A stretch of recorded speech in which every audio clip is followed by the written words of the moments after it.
If you could take your seats, I'm told that I have to get this thing underway pronto. The panel is on social impacts, and our panelists have all earned their spurs many times over in the climate wars. Myron Ebell directs energy and the environment for the Competitive Enterprise Institute in Washington. He also runs his own grassroots action group called Freedom Action. He furthermore heads the Cooler Heads Coalition, which is 28 organizations, including Heartland, that are worried about the global warming hoax. And I was pleased to note that he's been named on the list of most respected skeptics, but even more pleased to see that Rolling Stone calls him a top misleader.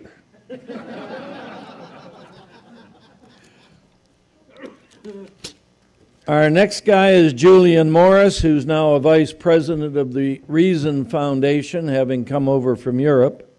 He has degrees in both economics and law. One of his books is called Sustainable Development, Promoting Progress or Perpetuating Poverty, ?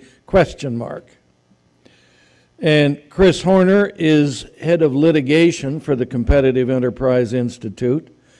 He's the author of the best-selling Politically Incorrect Guide to Global Warming and Environmentalists. Greenpeace used to regularly steal his garbage until he moved out of town. And the Spanish environment minister was kind enough to call him the devil for revealing the abject failure of the Kyoto efforts by the Spanish government and the European Union. Myron, can you start us off? Oh, excuse me. I will, please. If you could bring this one up. I'm going to use slides, some of which you've seen before, but updating it because I want to talk about something that's disappearing, the incredible disappearing climate agenda and the actual social cost. And I raise this because at several talks, including at organizations you wouldn't expect, the youth would come up and say, well, all right, that's all well and good, but what about the social costs of abundant, affordable, reliable energy? How do we escape the tyranny and the horrors of that? How do you respond to that? So I pulled together some evidence. Now, the environment movement is pro-scarcity. They hate abundance. You saw how they turned on gas, for example, recently. I mean, the Sierra Club, it had nothing to do with the money disappearing, but when gas became so abundant and Chesapeake's money stopped flowing, they became very anti-gas again. They're particularly pro-scarcity when it comes to energy because of what it leads to. But scarcity, planning, and control is a bad pitch. So the issue is approached indirectly. They sell not the merits, but salvation. Which salvation they sell depends upon the times. For example, during flush economic times, they sold environmental salvation with acknowledgments, now this is going to hurt. And then when the economy turned around the wrong way, they sold it as economic salvation. This is our way out, the Hail Mary pass. Now, both of these are agreed, including by the left, the alarmist industry, the global warming industry, to be untrue. And the latter is absurd, and that's what I'm going to focus on. Now, we were just up here discussing this need for catastrophism. It really satisfies, it scratches an itch for an awful lot of people who just need the next catastrophist theory to roll down the Autobahn to be true. I knew it. It affirmed, we're bad. We're all about to die. I knew it. I need this. So it was last October when the New York Times unintentionally, hilariously said, hey, where did global warming go? The end of the world. You don't just walk away from that. We need that.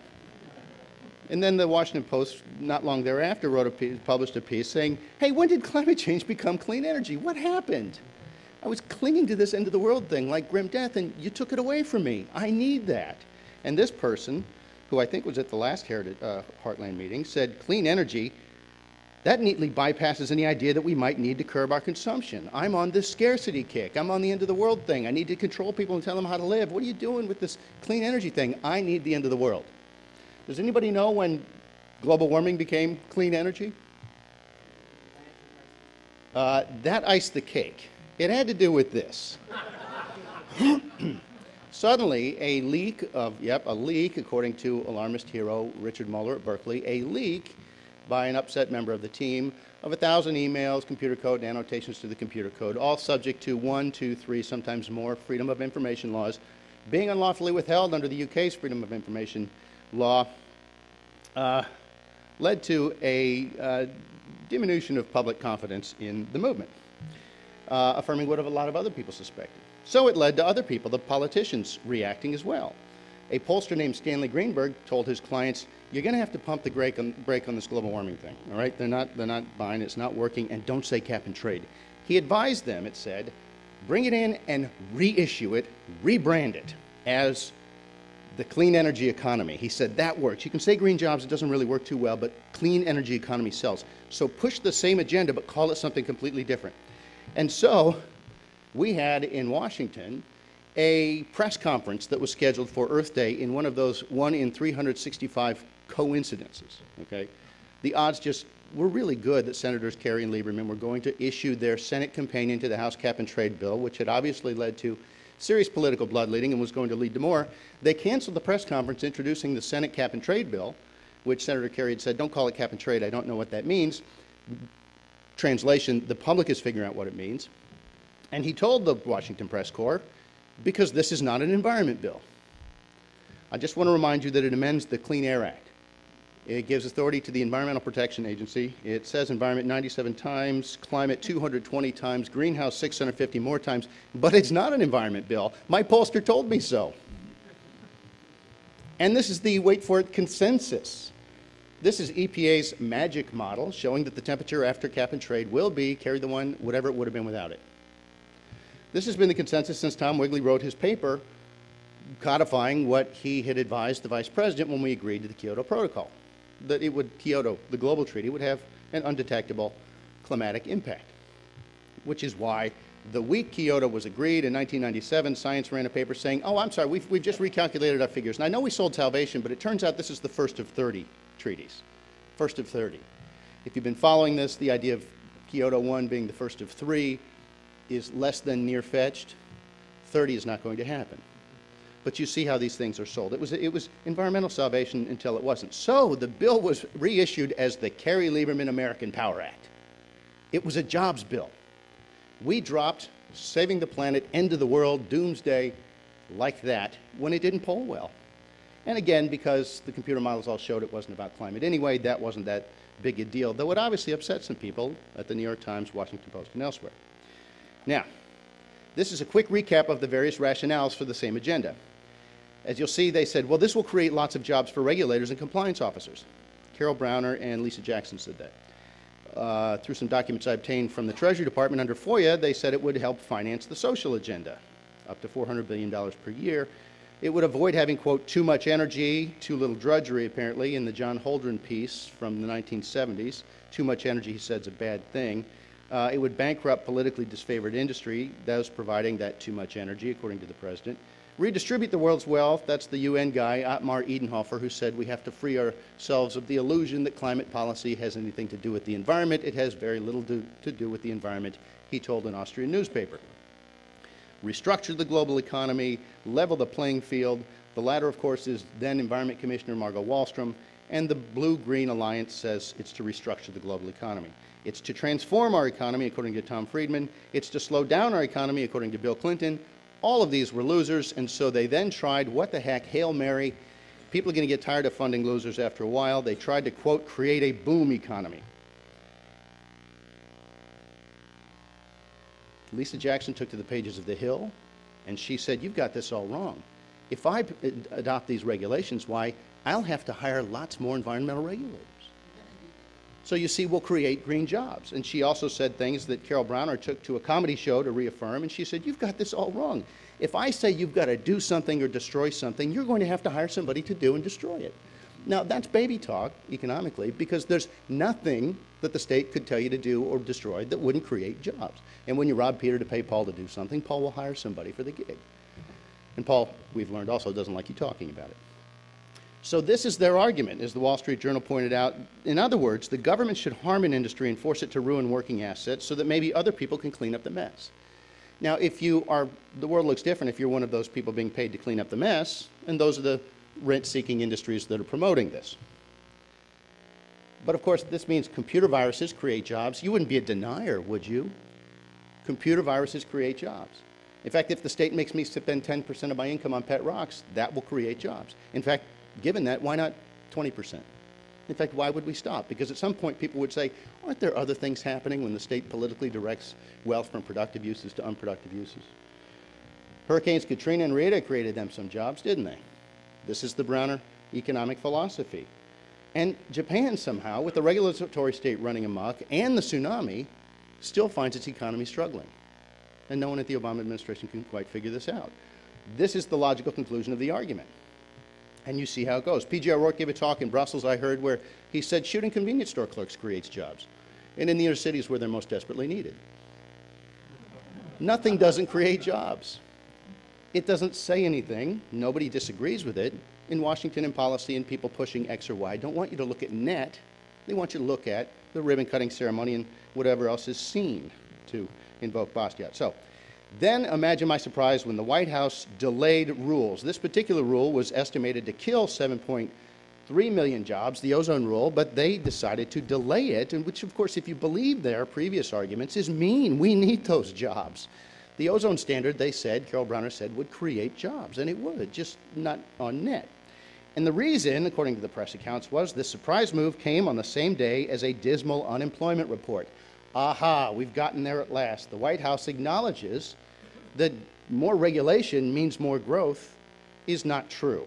I've got to move fast here. They harm the economy more than most because you're talking about increasing energy prices. So I'm going to quickly examine the greatest economic boom time we've ever been presented, we're told, which happens to be the greatest regulatory expansion we've ever seen. Before being sold as an economic boom during the downturn, the very same agenda was sold as this is going to hurt. So you decide which they really believed. When Bill Clinton gave what ABC called a long and interesting speech, he said, we've just got to impose this agenda to slow down our economy. Alan Greenspan had said the same thing 2 weeks earlier at SEER Week, saying that this can only occur with much lower levels of economic activity, but don't worry, much lowers of economic activity will create jobs, just not on net. And then, of course, that Quango memo from Tyndall Center, a planned recession is what we're talking about here. We will gently minister to the economy as our way of ministering to the climate. And so we all acknowledged at the time this is going to hurt. But then came the economic crisis, and we saw a reminder of what Tim Wirth said when he rolled out this issue. Ride the global warming issue. Even if it's not real, to treat it as real will mean we're doing the right thing. Barack Obama, pardon me, said essentially the same thing in his 2010 State of the Union address. He said, even if the evidence doesn't do it for you, we'll be doing the right thing. The NRDC witness promoting the Kerry Lieberman bill said, this will encourage innovation, enhance our energy security, foster economic growth, improve our balance of trade, provide critically needed leadership, and so on. Like one of those old Ronco ads, slices, dices, washes the cat, and boy, can it catch fish. Is that all? No. She said it's also super fast acting. Millions of clean energy jobs would be created right away. Tom Friedman said everything we would do for the green economy would make us more respected, more entrepreneurial, more competitive, more healthy as a country. That's why we're doing this. Jonah Goldberg pointed this out, this particular Meet the Press performance by Mr. Friedman, in which he said, this case for a green revolution, like most, involves jumping to a new argument every time the present one collapses. Like Indiana Jones leaping just in time from one cave-in beneath his feet to another, thank you. Whenever the case for, say, green jobs falls apart, he leaps to energy security. When that crumbles under him, it's a quick hop to the seeming terra firma of global warming. The diagnosis may be fake, but the cure will still fix your lumbago, whiten your teeth, and give your horse a shiny coat. We will move forward with investments to transform our energy economy while providing incentives to make clean energy the profitable kind of energy. But to create more of these clean energy jobs, we need more production, more efficiency, more incentives. It means passing a comprehensive energy and climate bill with incentives that will finally make clean energy the profitable kind of energy in America. He said that again in his next State of the Union as well. 3 speeches. I'm running out of time, so I'll tell you exact same phraseology, very deliberate. I'm going to make the uneconomic profitable.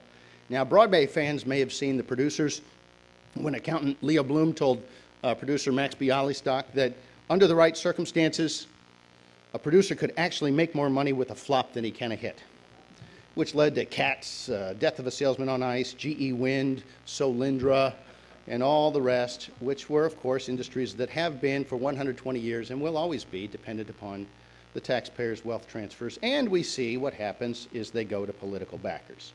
So, this reminds me, this is the front page of the Post. I won't get into the details, but remember, when the political class decides that, well, we don't do, make, or use something, but we should, they don't really ask for real-world considerations to be taken into account. This is a luxury high-rise resort hotel that the political class of North Korea decided should be built. I want you to think about that next time you hear about the green energy mandates.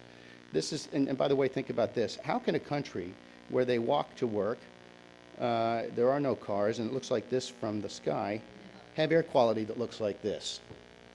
Because they're poor. Of course, that's why, because they're poor. Now, real quickly, the president said, I'm going to create lots and lots of green jobs because Spain and Germany are doing it. And industries of the future flourish in countries like Spain, Japan, or Germany. Think about what's happening in countries like Spain, Germany, and Japan, where they're making real investments in renewable energy. Spain. So he went on and on, 8 speeches about Spain, and it turns out the speeches were cribbed from Zapatero, the former socialist prime minister, who said he would do this to create 1 million green jobs over the next decade. It will create competitiveness, etc. He said all the same things our guy said, until he didn't say them. You notice the president doesn't give that speech about look to Spain anymore. Spain admits the green economy sold to Obama es una ruina. Not sure what the translation of that is, but I think it wasn't very good. Germany. Also, experts heeded the call and said, despite what the Guardian reports, this is a cautionary tale of massively expensive environmental and energy policy devoid of economic and environmental benefits. This was a 100-year-old center-left state-funded think tank. And so on and so on. The German wind industry, which the president referred to in the State of the Union as our model, is under more stress, according to the German media, which the speechwriters didn't realize is available online in English, is under more stress than any other sector of the economy. They're shedding up to 20,000 workers there. The gathering storm, yes, a German wrote that headline. It gets dark in Germany because of our, quote, irrational reliance on renewables. Es ist der Wirtschaft Dummkopf seems to be the recognition. 1/5 of every German, 1 out of 5 German companies has moved or says they are going to move because of the energy restructuring that the president has said is our model. We know this doesn't create jobs on net. What else is being seen? I'll close with this. This was my point. The people who are pushing abundant, we'll make the stuff that works really expensive because you're greedy. That'll force you to invent pixie dust or flubber. Have always said if we invent pixie dust or flubber, it'd be the worst thing to happen for humanity. I'm speaking of the Amory Lovins, Paul Ehrlichs, Jeremy Rifkins of the world. So, real quickly, here's what's happening. The German energy policy that we are to emulate is leading to a 60% increase in electricity prices, 600,000 German households sitting in the dark, many households unable to pay their electricity bills. It is, quote, antisocial, according to the initiative New Social Market Economy. This is what it means doing the right thing. It raises electricity prices. Europe has this coming for 20 years, it says, because of their efforts to meet green energy targets. Forcing 1 in 4 in fuel poverty, oops, it's already doubled in 5 years. In England, energy prices creating heat or eat decision. In Ireland, 1/3 of elderly must choose between heating and eating. And now the average household faces fuel poverty by 2015, as energy bills have already doubled as a share of median income. Finally, The Guardian, yes, The Guardian, wrote of a government study, so we know it's accurate, in which they said almost 3,000 people, 2,700 people a year, in England and Wales. I want you to think, England and Wales, United States. England and Wales, United States. 2,700 lost on 9/11 once. They're losing 2,700 every year now from fuel poverty in a country much, much smaller than ours. This is what doing the right thing means. 1 victim at a time. You are causing a dramatic increase in premature, unnecessary deaths among the most vulnerable, but we're doing the right thing according to the talking points. I will close by saying redistribution is not creation, not growth. Moving capital around to where it would not have gone is not a net gain. You've got opportunity costs. Because we're dealing with energy, you've got real costs. You've got leakage. You've got harm to the seniors, the poor. The objective is plainly energy scarcity. This is not a good idea. It is hardly doing the right thing. This is our way out was a Hail Mary pass. They acknowledged that this was economically harmful during flush times. The talking point simply shifted as a desperation move. Travel that street of externalities and social costs, and you'll see that an examination and an open debate does not treat this agenda very well. Thank you.